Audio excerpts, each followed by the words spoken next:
Bismillahirrahmanirrahim. Assalamualaikum warahmatullahi wabarakatuh. Halo semuanya, selamat datang di video ini. Nah, pada kesempatan kali ini kita akan membahas sebuah berita yang cukup mengejutkan ya, terutama bagi kita-kita yang akrab dengan produk-produk rumah tangga, yaitu Tupperware. Pasti teman-teman di sini semuanya familiar dengan produk yang satu ini. Merek yang satu ini itu Tupperware. Nah, Tupperware ini merek yang terkenal dengan wadah penyimpanan makanan. Selain makanan juga banyak sih kayak tumbler-tumbler minuman kayak gitu. Nah, baru-baru ini Tupperware ini dikabarkan mengalami masalah keuangan yang serius. Bahkan sejak bulan lalu, bulan September ya kalau nggak salah, itu ada kabar bahwa perusahaan ini itu terancam bangkrut. Nah, apa aja sih penyebabnya? Mari kita simak lebih lanjut untuk mengetahui apa yang sebenarnya terjadi pada brand ini. Tonton terus videonya ya. Nah, sebelum kita ke berita yang lebih panas-panasnya, aku akan membacakan terlebih dahulu apa sih, gimana sih sejarah dari Tupperware ini. Nah, dikutip dari laman resmi perusahaan, produk Tupperware pertama kali itu diperkenalkan pada tahun 1990-an di Massachusetts, Amerika Serikat oleh seorang ahli kimia bernama Earl S. Tupper. Nah, Earl Tupper awalnya bekerja di perusahaan yang berbasis inovasi. Dalam risetnya, dia menemukan metode untuk memurnikan ampas biji hitam polyethylene atau bahan dasar pembuat plastik menjadi plastik yang fleksibel, kuat, tidak berminyak, bening, aman, ringan, dan tidak berbau. Nah, pada tahun 1938, Tupper ini mendirikan usaha pabrik, yaitu usaha plastik miliknya sendiri, yaitu Earl S. Tupper Company, dan memasarkan produknya dengan nama Tupper. Kemudian, mendapat inspirasi membuat produk plastik setelah masa depresi besar, yaitu antara 1929 sampai 1939. Nah, ini membuat produk yang membantu keluarga dengan cara menghemat uang untuk penyimpanan makanan perang. Pada tahun 1946, Tupper kemudian meluncurkan produk pertamanya berupa wadah penyimpanan makanan Wonderlia Bowl atau Bell Tumbler. Untuk menjalankan bisnisnya, Tupper ini menerapkan metode Tupper Home Party atau Tupperware Party. Metode ini pertama kali dipakai oleh bisnis Brownie Wise. Nah, dia ini mempromosikan produk Tupperware dengan mengadakan pesta di rumah-rumah penduduk di sekitar rumahnya. Saat pesta, peralatan yang digunakan dan dipamerkan berasal dari Tupperware. Terus pada tahun 1950-an, merek Tupperware lalu dipatenkan. Kemudian Brownie Wise diangkat menjadi wakil presiden pemasaran Tupperware. Namun, di balik perjalanan panjang nih dari si Tupperware ini dan kesuksesan Tupperware, ada kabar yang mengejutkan banyak pihak, terutama saya ya. Baru-baru ini perusahaan ini tuh dikabarkan mengalami tantangan besar yang bahkan membawa ancaman kebangkrutan. Wow, kebangkrutan nih teman-teman. Nah, mari kita lihat lebih jauh apa sih yang sebenarnya terjadi dan apa faktor yang mempengaruhi kondisi ini. Simak terus ya. Nah, sekarang kita masuk nih ke berita mengenai kebangkrutan dari Tupperware. Sebelum itu aku akan membacakan salah satu beritanya terlebih dahulu ya. Dilansir dari kompas.com, perusahaan produsen kontainer makanan asal Amerika Serikat yaitu AS ini, Tupperware resmi mengajukan kebangkrutan Chapter 11 pada Selasa 17 September 2024. Sebelumnya, pada Agustus 2024, Tupperware meragukan kemampuannya ini untuk tetap menjalankan bisnis. Kondisi tersebut tampak ironis sebab saat pandemi COVID-19 tahun 2020-an itu, penjualan wadah plastik Tupperware ini sempat meningkat karena tren memasak di rumah. Lagi saat Covid kan banyak orang-orang yang lebih memilih untuk membawa bekal dari rumah kan. Jadi Tupperware ini ya sempat mengalami kenaikan lah. Terus alasan Tupperware bangkrut, kepala eksklusif Tupperware yaitu Laurie Goldman mengatakan bahwa produsen wadah plastik tersebut mengalami kerugian karena penurunan penjualan. Permintaan pasar terhadap wadah makanan warna-warni juga semakin menurun. Nah, meskipun sempat meningkat saat pandemi tadi, selain itu lonjakan biaya tenaga kerja, kemudian pengiriman, bahan baku seperti resin plastik, pasca pandemi juga telah menekan bisnisnya. Katanya, selama beberapa tahun terakhir ini, posisi keuangan perusahaan telah sangat terpengaruh oleh lingkungan ekonomi makro yang menantang, ungkap Goldman. Kemudian, perusahaan tersebut telah berupaya mengembalikan keadaan bisnisnya selama bertahun-tahun setelah melaporkan penurunan penjualan selama beberapa kuartal. Ya, dilansir dari CNN juga, pada April 2023 ini perusahaan tersebut telah mengungkapkan dalam pengajuan pengaturan untuk kemungkinan kebangkrutan. Jadi tahun 2023 itu mereka sudah merasakan bahwa wah kayaknya nih perusahaan udah nggak stabil nih keuangannya. Jadi itu mereka udah kayak rasain dampaknya kali ya. Nah, terus di tahun tersebut juga Tupperware juga pernah mengatakan bahwa perusahaan tidak dapat mendanai lagi operasinya kecuali menemukan lebih banyak keuntungan. Lalu pada 2024, Tupperware ini menutup satu-satunya pabrik di South Carolina, Amerika Serikat, yang mengakibatkan 148 orang terpaksa mengalami pemutusan hubungan kerja atau PHK. Akibatnya saham Tupperware ini juga telah anjlok sebanyak 7,74,5% pada tahun 2024 dan terakhir diperdagangkan hanya seharga 51 sen. Kemudian perusahaan tersebut dilaporkan memiliki utang sebesar 812 juta dolar Amerika. Wow, kira-kira berapa ya? Kira-kira kalau dirupiahkan ini senilai 12,4 triliun. Kemudian untuk melunasinya, utang itu ditawarkan dengan harga murah ke investor nih.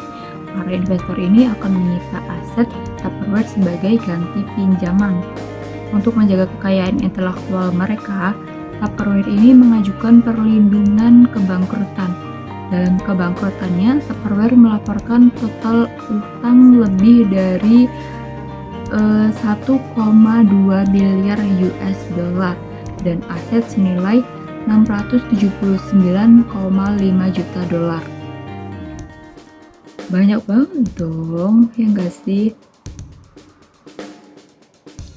Nah, dari berita yang sudah aku sampaikan nih tadi, menurut teman-teman gimana sih sebenarnya, masih ada nggak sih usaha yang sebenarnya bisa dilakukan oleh Tupperware ini untuk mengatasi kesulitan keuangan sehingga mengakibatkan kebangkrutan? Menurut tanggapan aku pribadi sih, kebangkrutan Tupperware ini adalah hasil dari kombinasi beberapa faktor ekonomi dan operasional sih. Yang pertama nih, penurunan permintaan konsumen terhadap wadah plastik konvensional berwarna-warni menjadi salah satu alasan utama. Perubahan preferensi konsumen ini yang lebih memilih produk yang ramah lingkungan dan juga mudah diakses di berbagai platform online menyebabkan pangsa pasar Tupperware ini berkurang. Saat pandemi, permintaan sempat meningkat. Namun itu bersifat kan sementara ya, dan tidak berlanjut setelah kondisi normal kembali. Hal ini menunjukkan bahwa strategi penjualan dari Tupperware ini belum cukup tangguh untuk bertahan di era digital seperti sekarang. Yang kedua, lonjakan biaya operasional seperti biaya tenaga kerja, pengiriman, bahan baku, turut membebani perusahaan. Kenaikan harga resin plastik yang signifikan ini mengakibatkan biaya produksi yang lebih tinggi, tetapi tidak diimbangi dengan kenaikan harga jual yang cukup untuk menutup biaya tersebut. Tekanan ini semakin berat dan apalagi di tengah lingkungan ekonomi yang sulit, sehingga memperburuk kondisi keuangan dari Tupperware secara keseluruhan. Kemudian yang terakhir ini, Tupperware juga memiliki beban utang yang cukup besar, yaitu mencapai lebih dari 1,2 miliar ya US dollar. Besar banget ya. Dengan aset yang tidak mencukupi untuk menutupi jumlah ini, Tupperware terpaksa mencari bantuan melalui perlindungan kebangkrutan agar tetap bisa mempertahankan kekayaan intelektual dan berusaha melanjutkan operasionalnya. Namun, situasi ini menempatkan mereka di bawah pengawasan kreditur yang menginginkan adanya pengalihan menjadi kasus likuidasi. Kemudian di sini juga ada analisis kompetisi dan dinamika pasar. Apa sih itu? Tupperware menghadapi persaingan ketat dari produsen lain yang lebih inovatif dan fleksibel dalam mengadopsi tren pasar. Misalnya nih, pesaing yang menawarkan produk wadah yang lebih hemat biaya atau yang menggunakan material ramah lingkungan dengan harga kompetitif cenderung lebih mudah diterima oleh konsumen. Banyaknya pilihan wadah yang tersedia di pasaran, dari yang harga premium hingga yang ekonomis, membuat konsumen lebih selektif, terutama dalam kondisi ekonomi yang menekan daya beli. Tupperware mungkin terlambat untuk beradaptasi, tidak hanya pada kebutuhan produk, tetapi juga dalam strategi pemasaran yang lebih modern. Selanjutnya, ada kesulitan menyesuaikan masalah internal perusahaan. Nah, selain faktor eksternal tadi, Tupperware tampaknya mengalami kendala dalam menyelesaikan isu internal. Selama beberapa tahun terakhir, upaya transformasi mereka untuk mengembalikan penurunan penjualan tampaknya tidak cukup efektif. Kemungkinan terdapat tantangan dalam struktur manajemen yang dapat menghambat pengambilan keputusan strategis secara tepat dan fleksibel. Di tengah ketidakpastian ekonomi, perusahaan-perusahaan yang sukses biasanya lebih adaptif ya, terutama dalam menghadapi lonjakan biaya bahan baku dan tenaga kerja. Kegagalan dalam merespon cepat ini menunjukkan perlunya perbaikan pada manajemen risiko serta sistem adaptasi dari perusahaan Tupperware ini. Nah, dari berdasarkan paparan berita yang sudah aku sampaikan nih tadi, kira-kira menurut teman-teman itu sebenarnya ada nggak sih upaya yang sebenarnya masih bisa dilakukan oleh Tupperware ini sehingga tidak mengalami kebangkrutan seperti sekarang?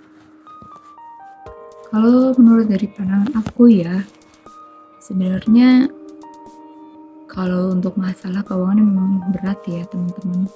Kita semua juga gak bisa mengelak akan hal itu. Cuman untuk menghindari kondisi seperti ini, Tupperware ini seharusnya sih lebih bisa proaktif dalam menghadapi perubahan besar pasar, terutama teknologi ya. Lagi era sekarang kan eranya teknologi digitalisasi gitu. Misalnya nih, diversifikasi produk dengan memperkenalkan inovasi ramah lingkungan seperti produk yang dapat terurai atau bahan daur ulang, kemudian bisa mempertahankan relevansi pasar yang semakin peduli dengan lingkungan. Itu juga bisa tuh, jadi tidak menimbulkan lebih banyak sampah mungkin ya. Selain itu, Tupperware juga bisa mengadopsi platform digital dan penjualan online secara lebih luas untuk menjangkau konsumen langsung tanpa bergantung hanya kepada penjualan konvensional. Apalagi zamannya sekarang kan banyak yang menggunakan atau memanfaatkan platform digital seperti ya entah itu Shopee atau Tokopedia, Lazada yang bisa kita lakukan, atau bahkan sekarang TikTok pun kan sudah banyak yang menggunakan untuk jual beli ya. Kemudian kedepannya pendekatan pemasaran yang inovatif dan kolaborasi dengan influencer itu bisa juga nih menarik afiliator TikTok atau Shopee untuk bekerja sama gitu, untuk menarik konsumen di kalangan mudanya. Selain strategi yang sudah disebutkan tadi itu, Tupperware juga dapat mempertimbangkan untuk melakukan kolaborasi strategis dengan perusahaan yang sudah mapan di bidang e-commerce dan retail online. Hal ini dapat membantu meningkatkan visibilitas dan aksesibilitas produk mereka bagi generasi konsumen yang lebih muda. Mereka juga dapat memperkuat divisi riset serta pengembangan untuk terus menghadirkan inovasi yang mengikuti tren kebutuhan konsumen, seperti produk berbasis bahan ramah lingkungan yang tadi sudah disebutkan di awal, dan kemudian desain yang lebih modern, perkembangan desain produknya supaya lebih menarik itu kayaknya dibikin seperti apa sih, dibikin semenarik gimana sih gitu, mungkin lebih ke situ juga pengaruh kali ya. Nah, pada akhirnya itu menurutku Tupperware ini sebenarnya perlu lebih tanggap terhadap dinamika pasar sih, dan melakukan restrukturisasi manajemen serta biaya operasionalnya untuk meningkatkan efisiensi. Kemudian respon cepat terhadap perubahan akan membantu perusahaan tetap kompetitif dan relevan di tengah kompetisi yang semakin ketat. Itu gimana menurut teman-teman? Kalau menurut pendapat dari teman-teman itu gimana sih? Boleh ditulis di kolom komentar ya. Selanjutnya sebagai penutup ya, kebangkrutan Tupperware ini menjadi pengingat bahwa setiap perusahaan, bahkan yang sudah dikenal kuat pun, perlu beradaptasi dengan cepat terhadap perubahan tren pasar dan perilaku konsumen. Karena apa? Faktor eksternal seperti kenaikan biaya bahan baku, kemudian kompetisi yang semakin ketat, memang menekan bisnis. Namun itu semua respon yang lambat dan kurangnya inovasi juga berperan besar terhadap jatuhnya Tupperware atau perusahaan yang sedang mengalami kesusahan yang sama seperti Tupperware ini. Meskipun situasi mereka kini sulit, kita bisa berharap semoga mereka ini bisa bangkit kembali dengan strategi baru yang lebih relevan gitu ya, di era yang sekarang ini. Nah gitu teman-teman, cukup menarik ya pembahasan kita kali ini. Semoga Tupperware bisa menemukan titik terangnya sih. Kalaupun mereka hadir bisa semoga bisa bersaing dengan kompetitor yang lain yang nggak kalah lebih besar sekarang. Oke, terima kasih sudah menyaksikan video ini. Jangan lupa untuk memberikan komentar dan like jika kalian merasa informasi ini bermanfaat ya. Sampai jumpa di video berikutnya. Ya, terima kasih.